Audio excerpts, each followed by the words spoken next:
Shall we sing the Tamil rhymes? Are you ready? Yes. தலைப்பு பாரதியார் பாட்டு. தலைப்பு என்ன?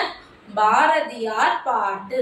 ஓடி விளையாடு பாப்பா, நீ ஓய்ந்திருக்கலாகாது பாப்பா. கூடி விளையாடு பாப்பா, ஒரு குழந்தையை வையாதே பாப்பா. காலை எழுந்தவுடன் படிப்பு, பின்பு கனிவு கொடுக்கும் நல்ல பாட்டு.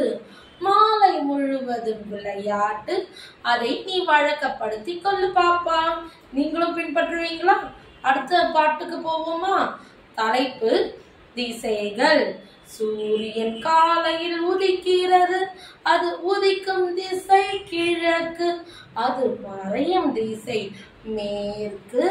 சூரியன் எதிரே நில்லு, இரண்டு கைகளை நீட்டு. வலக்கை பக்கம் தெற்கு, இடக்கை பக்கம் வடக்கு. நன்றி, வணக்கம்.